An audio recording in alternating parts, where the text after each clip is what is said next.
这个网络流传一段影片，是婚林某一间病院的外科主任，伊讲食饭进前爱先啉半杯高粱酒，讲安尼会当来杀死掉脑后部分的病毒。阁有来激励哦，讲斗六的经友会68个人做伙食饭啉酒，只有8个人无畏着病毒，讲就是因为这8个人拢有啉高粱的。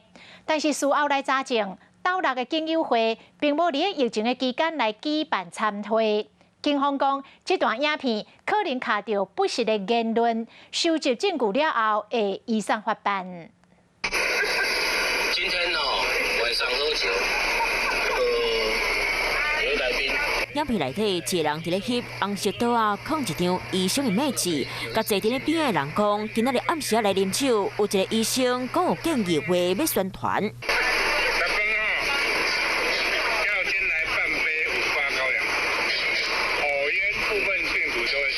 穿红衫的查甫人讲，家己是医生，讲食饭先啉一杯高粱，地当杀死脑后内底病毒。佮讲，5、6经友会68人去遐啉酒，结果甲8个无着，这8个拢啉高粱。这段影片伫咧网络一直传，影片内底查甫人讲是婚林一间病院的外科主任，为了向病院调查身份，确定是因病院的外科主任。不过斗六警察友会无伫咧疫情时间食饭。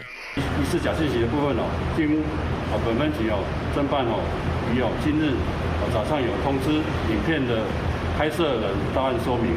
警察强调，这件影片的内容已经违法，会收集证据移送法办，嘛呼吁乌白伫咧传话，可能爱面对刑罚。那个是开玩笑，在说找理由喝酒啊，纯属开玩笑啊！我就是为了找理由喝酒啊，对，就这样而已啊。当事医生强调，这是咧滚爽笑啦。记者问问台中荣总感染科医师，到底啉高粱敢会当杀死脑后的细菌？高粱酒的酒精浓度跟我们的消毒酒精的浓度是不一样的，所以呢，以高粱酒来做一个预防 SARS coronavirus 这样子的一个预防，大概是没有办法做到的事情。感染科医师呼吁民众莫黑白听人讲，啉酒无法度杀死病毒，防疫上好的方法就是注预防车、挂嘴暗和保持社交距离。